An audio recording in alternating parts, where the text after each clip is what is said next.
Hey everybody, this is Minion Soldier, and unfortunately this is not quite going to be ship updates. This is going to be a little different. This is the very first time that I have played Alpha 3.5. I did not touch it on the PTU. I kind of wanted to hold back. I wanted to save this experience.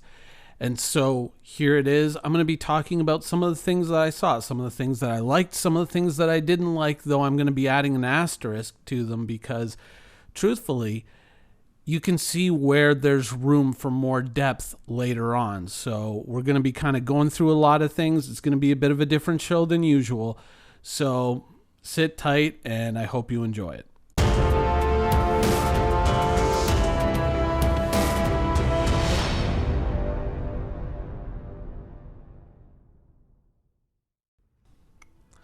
So here we are, Area 18 Marketplace. Now, of course, the first little while was spent trying to figure out why my throttle didn't work, and once I'd figured that out and flown to the planet, I was like, oh yeah, shoot, I should be recording this. You know, this is the first time I've played this.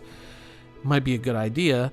And so, I started recording at the point where I'd hit the market. And there's a lot more to come where I kind of take off and do some missions and try out combat with the new flight engine for the first time, which was kind of comical. But I have to say that having seen Area 18 in its first iteration, this is obviously a big upgrade. It feels much more like a living city, though it felt to me kind of segmented and kind of closed off. It felt closer to a Stormwind or an Orgrimmar. It didn't really feel like, I felt that it should have been more expansive and bigger. And I'm not sure if it's, something like, oh, we got a limit, we have a limit as to how much resources we can use, and we're not really sure where people's PCs are at. So we like to kind of design these kind of closed in little sections that you walk through instead of large expansive environments, which might be a lot more expensive on the processing power of your computer. I don't know if that's a limiting factor here. I suspect that possibly it is, but it felt to me a little bit closed in. Now the asterisk on that, of course, is maybe this is just the way this is just the way this area works. And much like Loreville, you got the fancy high-end business district at the Hurston Dynamics HQ, and then you've got the kind of squalor of Loreville itself, which kind of mark those different environments. And maybe this is more like a little bit higher end than the Loreville town that you're used to, and that later on we're going to get the big expansive plazas at ArcCorp's HQ or whatever.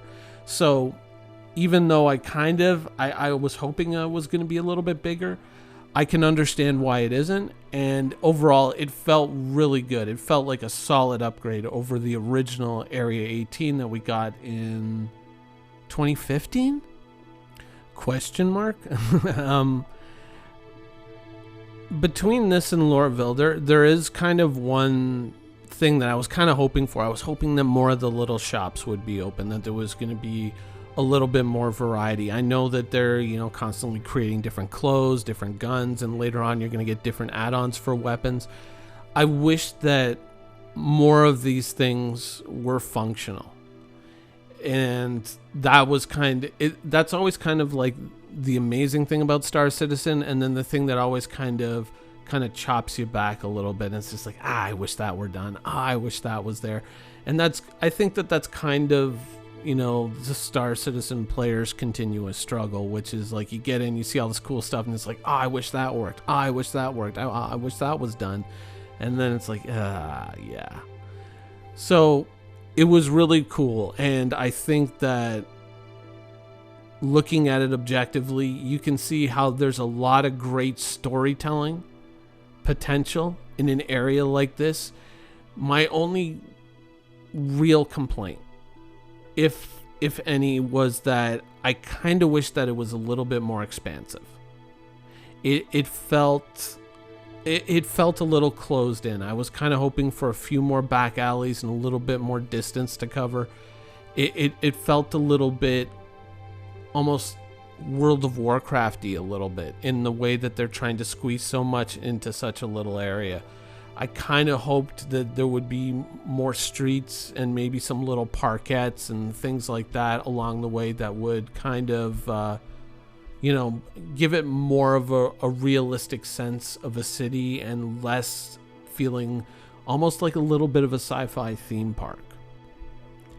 However, truth be told, if this is indeed intended to be more of a shopping area than a residential area, if a lot of these shops that are currently shuttered were opened up and there was a lot more variety in what you could buy and, the things that were available here, and there was a lot more shops to visit, then as a shopping area, strictly that, it's actually pretty cool. And there was a lot of shops like that you see shuttered up that if they were opened up and there were things that you could buy in all these shops, different objects that you could obtain for whatever, a mission, or just different, options in terms of clothing or weapons or maybe some illegal mods, cool stuff like that, it could really change the nature of the area and make it a lot better. So once again, with iteration, with time, this could very much improve. And overall, my takeaway from it was huge upgrade, big step in a positive direction. I just wish that more of these shops were open and there was more things to kind of interact with in the area. And of course, there is the one big feature of this area, which is Twitch. And Twitch doesn't really do much until you get a mission to unlock her, which oddly enough, as soon as I saw her, I said, okay, I got to figure out how to get this unlocked. And so I went out and I kind of did a mission for Rudo, and that ended up unlocking her. Like, she contacted and said, hey, come down and visit me and probably do a mission for me. And that was kind of one of the things that, in a way, I kind of want to talk about in the next section, which is travel. Now, travel, of course, moving since, Star Citizen 2.0 all the way till now, has become a very real concern, a very real problem that players have to deal with. And I don't mean that in a negative way. I mean, it's part of the universe. It's part of creating an immersive experience, You have to figure on how long it's going to take you to get to this location, and you want to be better prepared. And that was kind of one of the things about getting the missions, and certainly the missions that were the way they're delivered to us now. I want to say that I kind of hope that in the future they're going to get tweaked to kind of give you a recommended ship to bring, or they might list, okay, well, you're going to need a couple of extra SCU of cargo space for this, or this is going to be strictly a combat mission, but if you want to do some cargo retrieval after you blow the ship up, then, that sort of thing. Give a little bit more depth as to what's happening in the mission, because travel is a very real concern in Star Citizen now. 40 million kilometers to cross, and it takes quite a long time to cross it. You don't want to arrive all the way at ArcCorp or anywhere else and then realize, oh, I've got the wrong ship, because at some point in the future, remember, we're no longer going to have this magical teleportation system that allows us to access anything in our inventory and either, make it appear on a landing pad or appear in our pocket that we can just, holster whatever weapon we're registered as having had on our account. These things are going to go away in the future because it's supposed to create a very realistic and immersive experience, and I totally agree with it. But at the same time, I don't feel that we're being given in the current iteration enough information in that it's a bit of a concern that in the future they may want to look at possibly adding a little bit more description to the missions so we know what's good to bring and what's not so good to bring, because obviously flying for 20 minutes to a planet and then realizing you've brought the entirely wrong ship and the ship that you do need is stored all the way back at Grim Hex, kind of a bad thing. So hopefully in the future that's something that will be fixed. Now, of course, when you're talking about travel, especially interplanetary travel, we do have to touch on the heat issue and the problem of the quantum drive overheating. Now, I understand what they're going for. I do. And certainly with a UI that works with a system like this and with the depth of components and subcomponents, creating a way for players to kind of go, oh, okay, you know what, if I, reroute, I'm traveling a long distance in my ship in quantum. If I reroute my cooling from my shields or from my weapons to my quantum drive, I can get that extra 15 million kilometers to make this all in one jump as far as my quantum fuel will take me or whatever. Or I can tweak other little things. And I just got to remember that if I get interdicted, I have to reset those settings so that I'm not running with shields that don't really work anymore or weapons that don't really work. That sort of thing creates depth of gameplay. It rewards knowledge of game systems. And so at face value, I agree with this system. However, in the current game where we don't have that UI and we don't have that depth of component gameplay to really showcase that along with the heat system, and I feel that the heat system in its current implementation is not great.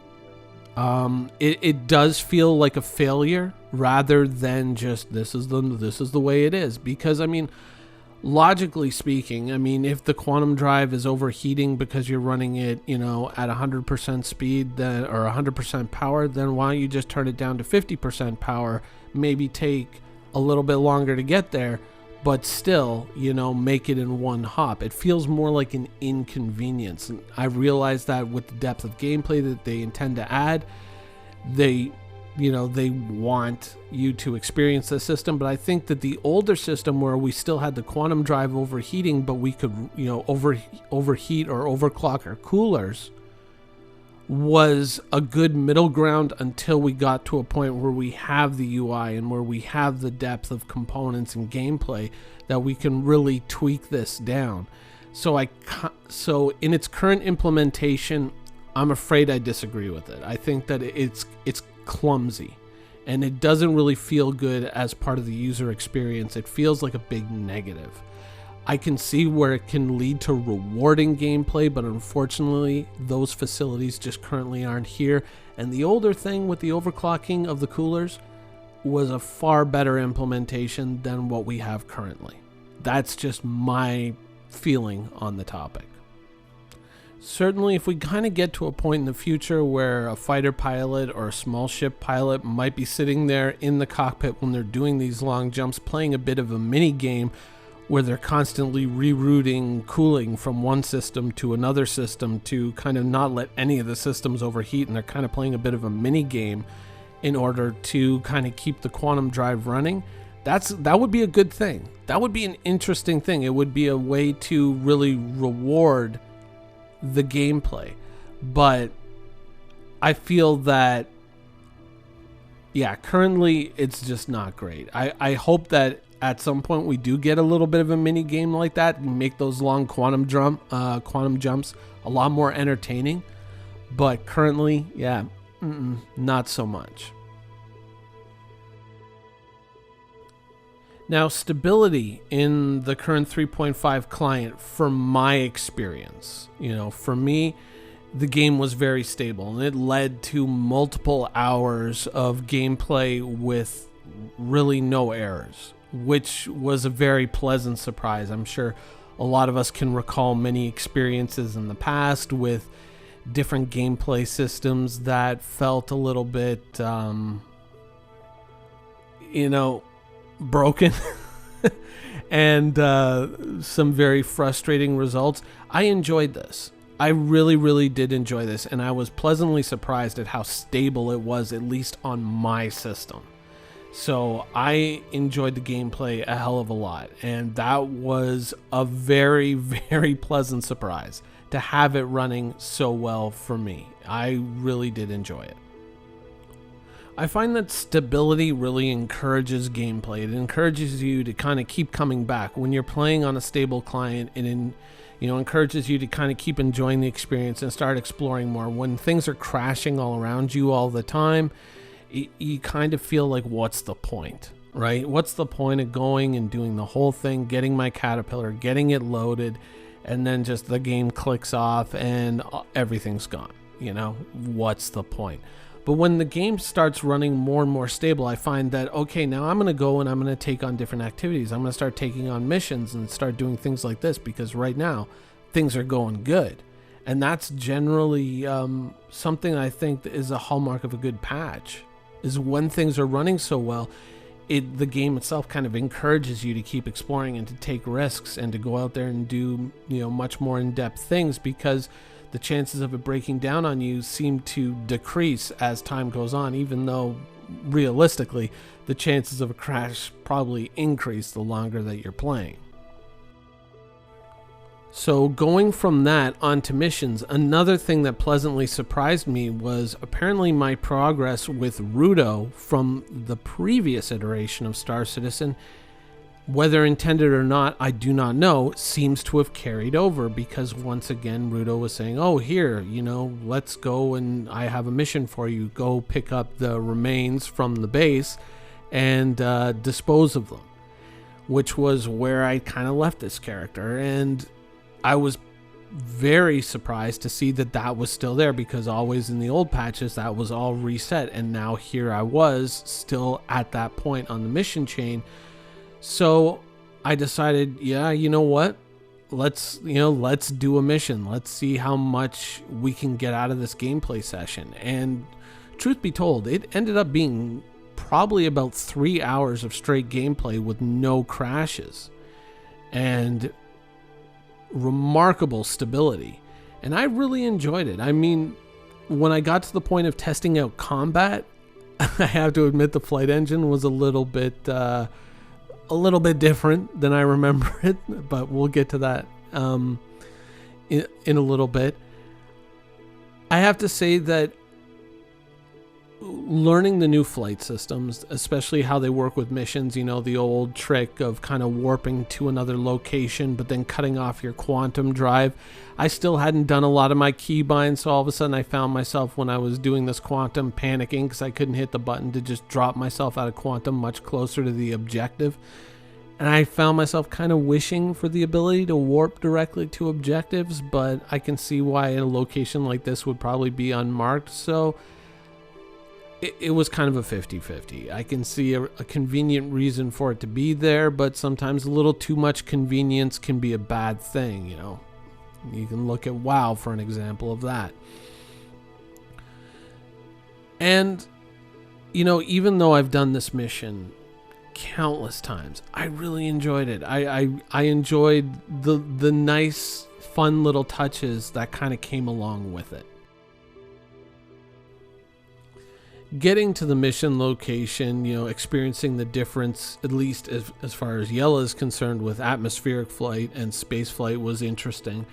And I'm definitely starting to get a bit more of a feel for it, though obviously I'm probably going to have to spend quite a few hours in Arena Commander kind of getting back to where I was.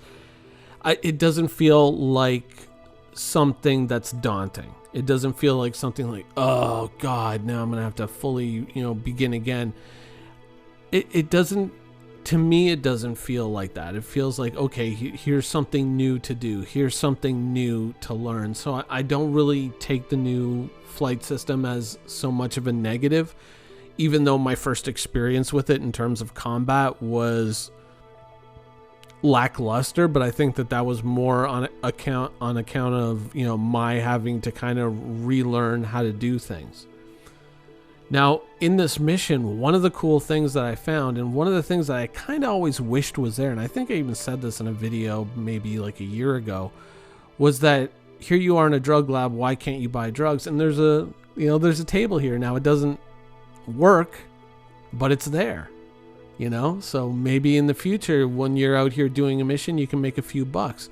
And interestingly enough, you'll just notice it there. And then I see it and I go, wait, we can take these now? And there's more? And so when I was doing the mission, I was kind of 50-50. Should I take them? I mean, will that get me negative rep with whoever runs this place? And I was like, yeah, but what happens if it triggers a mission or something cool like that? oh, I gotta totally steal it now. So I was kind of loading everything out into the airlock. Now, sadly, those drug bags, after I dropped them in the airlock, disappeared. So I'm not sure if you would have to take these and kind of directly carry them out into your ship, and that would maybe lock them in place where they wouldn't disappear anymore. But if you drop them in the airlock, they do vanish on you.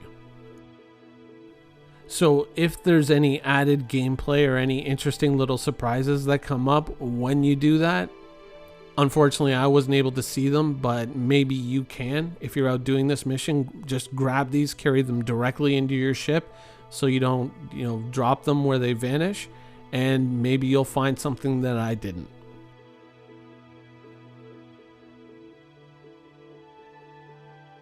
Combat missions were a bit of a different story. It took a little while to get used to things. I mean, obviously keybinds had moved around a little bit, so I kind of had to get a sense of how everything worked, and certainly dealing with a new flight engine was a little bit challenging.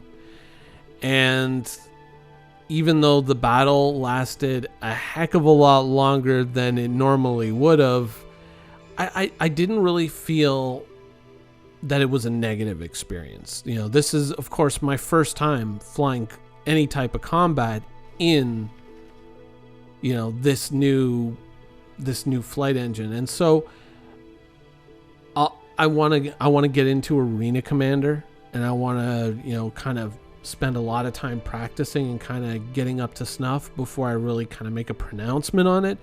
But my gut reaction to it was that it wasn't a negative. The only thing that kind of made me feel a little bit, I would say weirded out or a little bit off about the experience was that it feels like NPCs especially are constantly doing these weird, wicked, wild maneuvers that I almost look at and they almost seem unrealistic to me. They seem a little bit different and strange, and so I'm not sure. I'm going to spend some time getting used to it, but it felt a little bit weird. Ultimately, in the end, victory was achieved, and we did manage to pull off the mission, though we had to go through all of our Gatling gun ammo to do it. It took a while, I'll admit to that. And when I did this mission, it triggered We Should Meet mission. I figured, oh, that's the Rudo mission where you go in and go to the, go and you look at the projector and he says, oh, do you like it? And all that stuff. But no, it was it's the Trisha Tabasco mission, Twitch, where you go and she's like, come back to ArcCorp and meet me, and I've got a mission for you. And that's kind of where I kind of went, what kind of ship am I going to bring? What do I really need for this mission? And also 40 million kilometers at 12:30 at night. Nah, maybe I'll see you tomorrow. Anyways, that was my first experience in Alpha 3.5, playing with the missions, exploring the new area, and doing a little bit of the combat. I hope you guys enjoyed the video, and thanks for watching.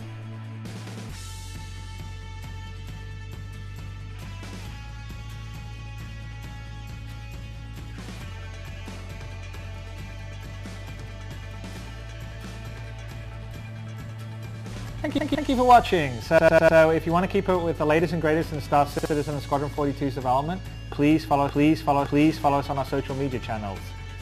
See you soon.